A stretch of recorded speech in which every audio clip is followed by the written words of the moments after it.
মানবিকতার নামে যেন কারো মর্যাদা ক্ষুণ্ণ না হয়, আজ এমন একটি ঘটনা শুনলাম যা আমাকে গভীরভাবে ভাবিয়েছে। একজন মানুষ একসময় খুব অসহায় ছিলেন।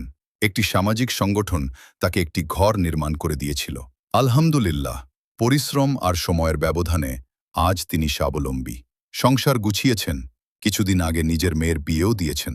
কিন্তু একটি পুরনো ছবি আজও তার পরিবারের কষ্টের কারণ। যে ছবিতে সংগঠনটি ঘর হস্তান্তরের মুহূর্ত প্রকাশ করেছিল, সেই ছবি সামাজিক মাধ্যমে থেকে যায়। পরে মেয়ের শ্বশুরবাড়ির লোকজন সেই ছবি দেখে বারবার অপমান করতে শুরু করে। তোমাদের তো দান নিয়ে চলতে হতো, এমন নানা কটূক্তি শুনতে হয়। এখানেই আমাদের ভাবার সময় এসেছে। ভালো কাজ অবশ্যই করুন, অসহায় মানুষের পাশে দাঁড়ান, ঘর নির্মাণ করুন, চিকিৎসা করান, খাবার দিন। কিন্তু একজন মানুষের দারিদ্র্যকে আজীবনের পরিচয় বানিয়ে সামাজিক মাধ্যমে ছড়িয়ে দেবেন না। একটি ছবি হয়তো আপনার সংগঠনের প্রচার বাড়ায়, কিন্তু সেই ছবিই হয়তো কোনো পরিবারের সম্মান, আত্মমর্যাদা বা ভবিষ্যতের সম্পর্কের জন্য বোঝা হয়ে দাঁড়ায়।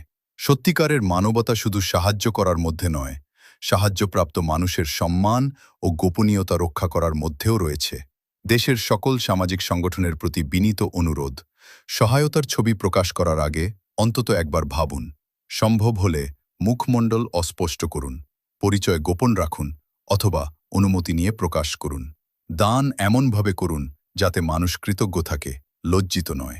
মানুষের জীবন বদলানোই হোক লক্ষ্য, তার অতীতকে চিরদিনের জন্য প্রকাশ্যে ঝুলিয়ে রাখা নয়।